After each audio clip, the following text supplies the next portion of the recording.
Sa nakaraang video ay may nadiskubre si Yuun na isang silid sa likod ng kanyang pinagkulungan sa detention center, na naglalaman ng napakahalagang lihim ng isang sword technique ng Heavenly Demonic Cult. Matapos madiskubre ang isang pattern kaugnay sa breathing technique, ay masaya itong sinasabi na ito pala ang ibig sabihin ng mga butas sa stone pillar, kaya naman sinabi nito sa nanomachine na kolektahin nito ang impormasyon sa mga ito. Nang matapos ay tinignan niya ito isa-isa, base sa isa nitong nakita, ay ito ay patungkol sa breathing technique. Sabi dito na kailangan nito na ma-iPad alloy ang internal energy patungo sa specific na blood pressure points, habang gumagalaw sa specific na pamamaraan. Ang mga movement na ito, ay kahalintulad ng mga movement para sa sword technique sa Sapphire Monolith, hindi kaya ito mismo ito. Hindi siya makapaniwala na gusto nitong ipagawa ang breathing technique habang ginagamit ang eksaktong movement mula sa Heavenly Demonic Sword Arts Technique. Ang normal na breathing technique ay kokontrolin ang iyong chi habang nakaupo na parang nagmameditate, o hindi kaya ay yumuko upang mas madaling makahinga. Mahirap ito kung iisipin. Kaya naman ay mas mabuting subukan na lang niya ito. Inutusan niya ang nanomachine na i-transfer nito ang mga impormasyon mula sa porma ng ulo ng dragon hanggang sa buntot nito. Matapos ay isinagawa na nito ang paghinga habang kinokontrol ang kanyang chi ayon sa breathing technique. Sabi ng system na mayroong isang malakas na kapangyarihan ang mabilis na dumadaloy sa 14 nitong meridian. Matapos nito, ay agad na niyang isinagawa ang mga movement ng nasabing technique. Habang sa kailaliman na ng gabi sa detention center, ay patuloy pa din si Yuun na inaaral ang mga nakuha nitong impormasyon. Maya-maya pa ay itinanong na nito sa nanomachine kung gaano na siya katagal na nagsasanay dito. Sinagot naman siya nito at sinasabi na halos 2 oras na itong hindi humihinto sa kanyang ginagawa. Nagulat naman ito dahil sa 2 oras na itong kumikilos. Sabi nito na sa 2 oras nitong paggalaw, ay imbes na makaramdam ito ng sobrang kapaguran, ay ang nararamdaman nito ay kabaliktaran, at pakiramdam nito na ang kanyang chi ay dumadaloy ng mas mabilis habang paulit-ulit ito sa kanyang mga paggalaw. Sabi ng system na totoong ang pag-ikot ng kanyang enerhiya sa katawan ay mas bumilis, kaya naman sabi nito na kung ganon ay bakit hindi niya subukan na gumamit ng chi. Naghanda naman ito upang subukan na gumamit ng chi, at maya-maya pa ay isang malakas na enerhiya sa buong katawan niya ang nag-umpisang lumabas. Matapos ay masayang-masaya ito, gamit ang mabilis na pagdaloy ng chi, ay kaya na nitong magpalabas ng chi, ng mas malaya ngayon. At hindi ito kayang may kumpara sa Thousand Martial Breathing Technique. Kaya naman namamangha ito, at sinasabi na ganito pala ang isang tunay na absolute breathing technique. At sa pagkakataon na ang movement ng sword at ang breathing technique ay magawang mapag-isa, ay sa tingin nito na alam na niya kung bakit ito tinawag bilang isang sword art, at talagang ang Heavenly Demon Ancestor ay isang maladios na nilalang. Hindi naman nito napigilan ang mapaluhod at sumamba, sabi nito sa Ancestor habang nakaluhod, ay sana ay tanggapin ng mga ito ang kanyang pagkukumbaba mula sa kanilang hindi karapat-dapat na tagapagsunod. Makalipas naman ang 4 na araw, sa isang gubat malapit sa Demonic Academy, ay nagpupulong ang mga naiwang miyembro ni Yuun. Sabi ng mga ito na ayon sa bagong impormasyon, na ang Blade Clan's candidate na si Xian Yu-chan, ay mayroon ng 4 na mga yellow tag, at ang Sword Clan's candidate naman, na si Xian Kyung-woon, ay may 2. At ang Nihility Clan's cadet 700, na si Machok, ay mayroon ding 2. Bukod sa kanila, ay mayroong 7 cadet din na mayroong tag-iisa sa mga ito, at may total na 11 group leaders na ang mga ito. Nababahala naman dito si Heo Bong, dahil ang natitira na lamang na may yellow tag na instructor, ay ang senior instructor na si Hu Jin Chang. Di rin makapaniwala si Wang Hul, dahil ang ikinakatakot nito na masama nilang sasapitan ay nagkatotoo na. 3 tao ang kinailangan upang makakuha ng isang yellow tag, at wala ni isa sa mga ito ang nakagawang tapatan ang mga ito ng mag-isa lamang, ito ay dahil sa malaki ang agwat ng mga instructor sa kanila. Ayon sa mga balita, ay halos nakamit na ng mga ito ang proficient martial prowess, o hindi kaya ay ang isang true expert prowess. At hindi maganda ang kinakalabasan ng lahat para sa kanila. Sabi ng isa dito na tignan na lang nila ang mga magagandang bagay, at ihiwalay ang mga hindi kailangan. Ang dalawa naman na si Wong Chun at Ho Demyung ay nagboluntaryo nang umalis sa kanila, kaya naman ay napapasabi na lang si Wang Hul, na ang landas na kanilang tinatahak kasama si Yuwon ay hindi talaga para sa kanila. Sabi ni Heo Bong na nag-umpisang kumilos ang mga ito ng kakaiba, magmula nang nalaman nila ang balita sa pagkakakulong ni Yuwon sa detention center, at pagwasak nito ng dantian ni Chien Jong-sam. Ayon sa mga ito ay nais pa sana nilang magpatuloy, ngunit sa nakikita nila ay mukhang wala ng pag-asa ang grupo ni Yuwon, kaya aalis na lamang ang dalawa. Dagdag pa nito na umalis ang dalawa ng walang pag-aalinlangan, sa oras na inilabas ang parusa kay Yuwon.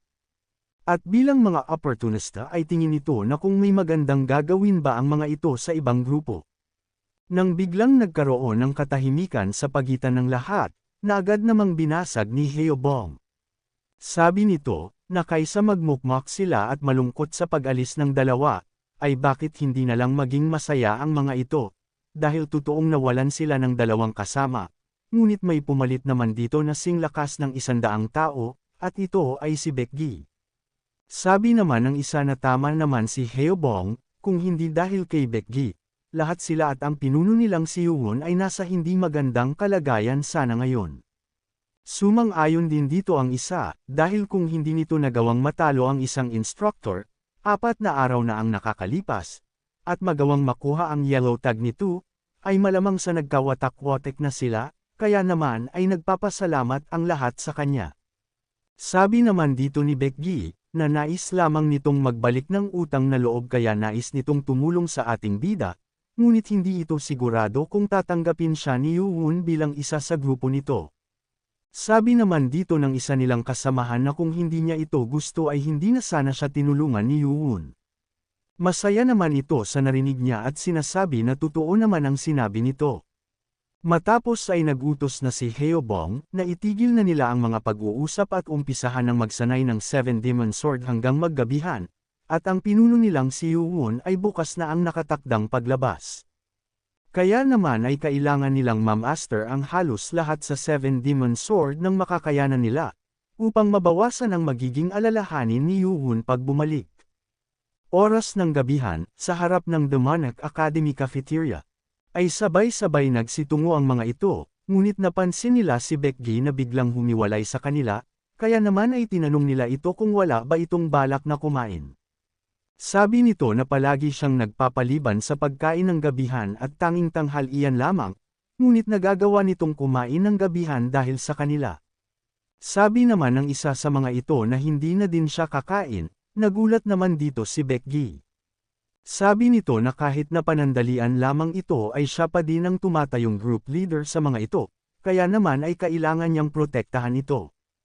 Sabi naman ni Baekgi dito na patungo lamang siya sa training facility, kaya naman ay wag na itong mag-alala sa kanya.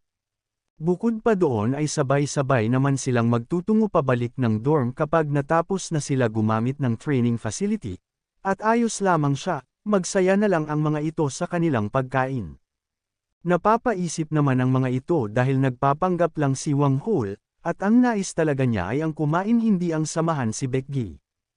Kaya naman ay nagpresenta na ito na siya at si Heo Bong na lang ang sasama kay Baekgi.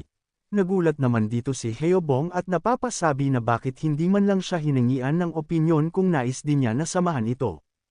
Agad namang humabol dito ang dalawa kay Baekgi, nang mapansin naman niya ang dalawa ay napatanong siya kung hindi ba sila kakain.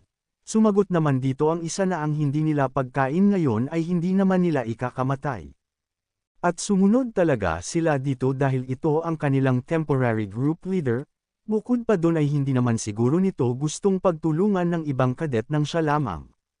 Masaya naman itong nagpapasalamat sa mga ito dahil sa hindi nila pagkain masamahan lamang siya, sa isip naman ni Heo Bong ay gutom na talaga ito.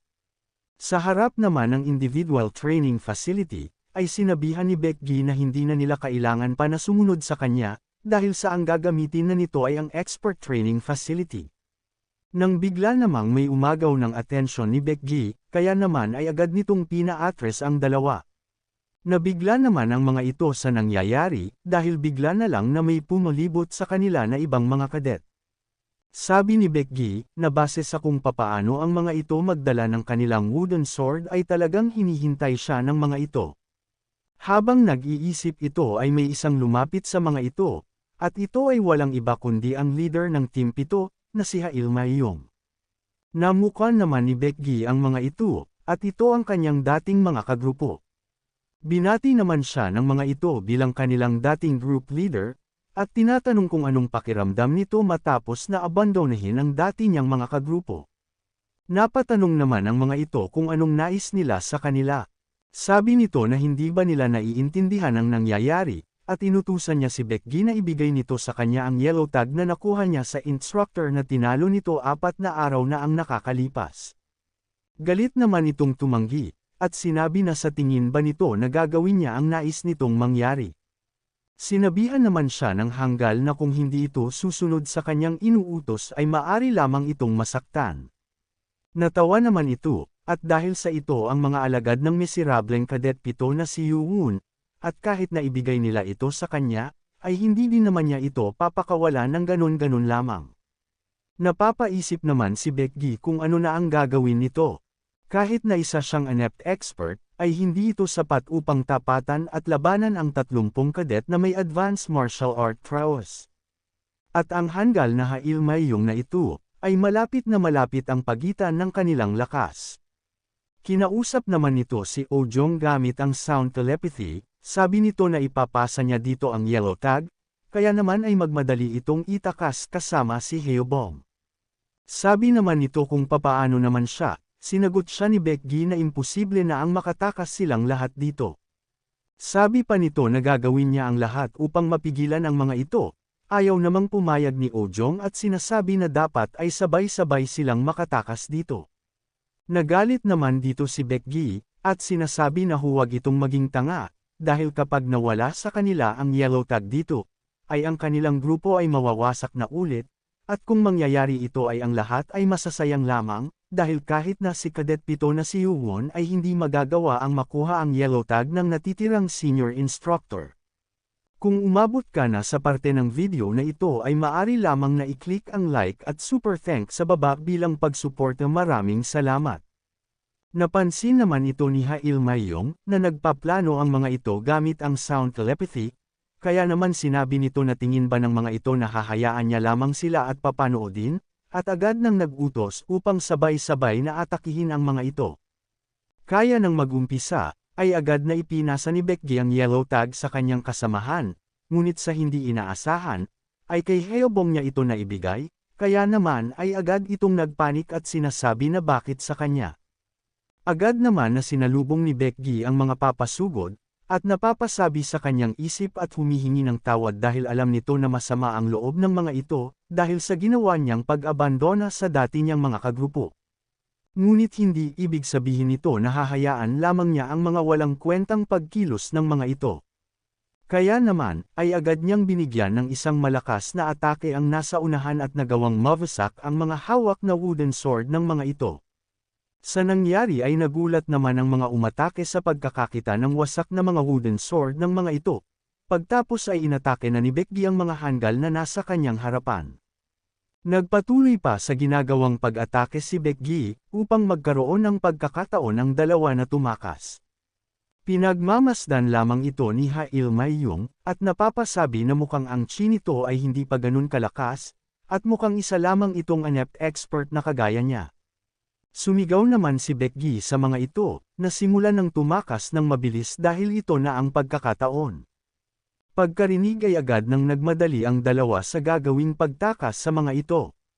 Napansin naman sila kaagad ng mga kasamahan ni Hail Mayong, at sinabihan ng iba na nag-uumpisa ng tumakas ang dalawa, at ang yellow tag na gusto nilang makuha ay hawak ng kalbo. Sa pagkarinig naman nito ay nagalit si Heobong at napasigaw din na kung sino ang tinatawag nilang kalbo. Nagalit naman dito si Becky, at sinasabihan ito na huwag na itong pansinin at tumakbo na ng mabilis. Habang tumatakbo naman sila, ay patuloy pa din ang pang-asar ng mga ito kay Heobong sa pagtawag dito ng kalbo. Nakita naman ni Ojong na ang pagtakbo ni Heobong ay sobrang bagal at tingin nito na anumang oras ay maabutan na siya ng mga ito. Kaya naman ay sinabihan niya si Heobong na ibigay na sa kanya ang yellow tag at ito na ang baalang magtakas nito. Agad naman itong ibinigay ni Heobong, pagkabot ay sinabihan niya ito, na huwag hihinto sa pagtakbo anuman ang mangyari. Nang bigla itong nagbago ng direksyon sa pagtakbo, sabi ni Heobong na kapag nahuli ito ay dudurugin siya ng mga ito, kaya naman ay kailangan niyang makapunta sa cafeteria upang maipaalam kay Wang Hul ang mga nagaganap. Kaya naman ay sinabihan niya ang sarili nito na ibigay ang lahat sa pagtakbo. Maya-maya pa ay nakita na niya ang cafeteria sa di kalayuan, ngunit may napansin naman ito. Bigla itong huminto at nagtataka kung bakit walang humahabol sa kanya. Sa loob ng cafeteria, ay nagtataka si Wang Hul kung bakit pinagpapawisan ito ng matindi. Sabi nito na kailangan nilang pumunta ng training facility ngayon din, nagtanong naman dito si Wang Hul kung ano ba ang nangyari. Sabi nito, na hinarang sila ng ibang mga kadet, at sa ngayon si Baekgi at Ojong ay nakikipaglaban. Nabigla naman ang mga ito, kaya naman ay nagmamadaling napatayo si Wang Hul upang tulungan ang mga kasamahan nito. Habang papaalis ay napasabi ito na ang ikinakatakot niya ay nagkatotoo na. Nang makarating ito sa lugar ay nakita niya ang isang grupo ng nakapalibot kay Baekgi. Nang makalapit ito, ay tinanong niya si Baekgi kung anong nangyari, ngunit bigla naman itong nagulat sa kanyang nakita. Dahil si Ojong ay nakahiga at bogbog sarado habang pinuprotektahan ni Baekgi. Bigla naman itong napatingin sa isang young master sa di kalayuan, at sinasabi na mukhang ito ang salarin ng ginawang ambush sa mga kasamahan nito, kaya naman napasigaw ito kung bakit nila ginagawa ito. Napangiti naman dito ang young master at sinasabi na mukhang may mga peste pa na dumating. Nagalit naman si Wang Hul dito, at sinasabihan ang young master kung sino ito sa tingin niya upang magsalita ng ganung bagay matapos na i-ambush ang iba. Inawat naman siya ni Baekgi, at sinabihan na hindi ang young master at ang grupo niya ang umatake sa kanila. Nagsalita naman ang young master at sinabi na ngayon ay may pagkakautang ito sa kanya, kaya naman ay pag-isipan nitong mabuti, nagawa nitong mawala ang yellow tag nito kaya naman ay mawawalan na din ito ng pagkakataon para pumasa. Nagpapasalamat naman dito si Baekgi, ngunit iginiit nito na hindi pa din magbabago ang isip niya. Sinabi naman nito sa kanya na huwag muna itong magmadali sa pagdedesisyon, dahil madami pa naman itong oras para sa bagay na iyon. Bigla naman napaupo si Wang Hul, at tinatanong si Baekgi kung kamusta naman ang sugat nito. Sinagot naman siya na ayos lang ito at hindi naman malubha ang mga natamo nito. Bigla naman itong napayuko at naiinis, dahil sa huli, ay nawala din ang yellow tag sa kanila at humihingi ito ng tawad dahil sa nangyari. Awang-awa naman si Heobong sa sinapit ni Ojong, dahil ginawa nitong protektahan ang yellow tag hanggang sa huli, dahil sa matinding awa at inis na nararamdaman ni Heobong sa mga nangyari, ay hindi nito napigilan ang mapasigaw. Kaya naman kung gusto mo na masubaybayan ang ating kwento ay i-open mo lang ang notification bell pagkatapos mo na mag-subscribe.